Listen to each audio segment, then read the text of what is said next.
So Satyan, you have worked in the US and you've built businesses there, and then now 2010, I think you came back to India, and now it's probably a different context. You know, India's slightly different from the US, although we have Silicon Valleys there and Bangalore and so on and so forth. But I mean, contextually, it's a different country, different challenges and so on and so forth, right?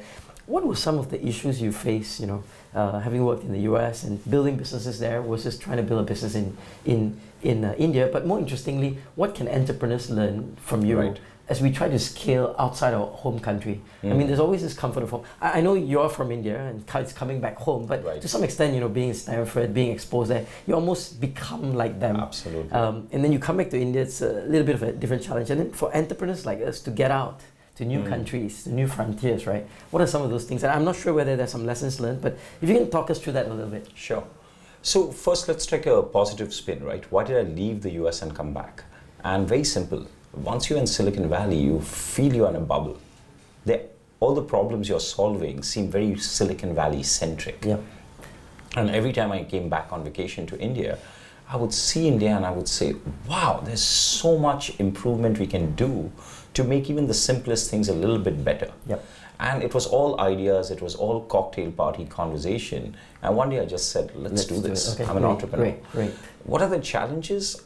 You know, maybe there's a specific... So I guess one good thing you say is there's many bigger opportunities outside from wherever we are. Absolutely, where the problem statement is high is where you'll find the most room to adjust. Okay.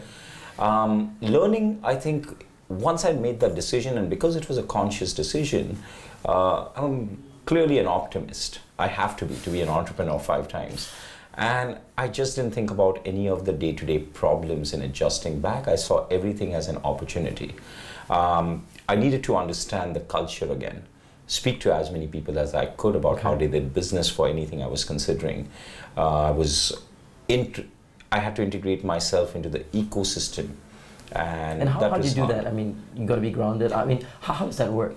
Yeah, so it's relatively hard because when you move back and you see your peers have been here for 15 years, they already have those ecosystems. And they have strong networks. Strong networks. So you've got to get into that network in some way. Okay. So what you do is try and find aligned partners. Okay. You find partners who complement your skill sets. So my skill set was in design, in startups, in software, and I had to find people, for example, for Citrus, who understood payments, who understood operations, who understood sales in India.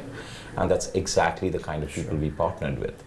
Similarly, when we were looking to expand internationally at Citrus, which we eventually didn't do, we looked for an investor who was based out of Southeast Asia and Japan, saying that these are the people who will open up the doors for you. Otherwise, day to day, I think you just learn quickly, right? How do you hire? How do you deal with employees who want bonuses even if the company is not doing well?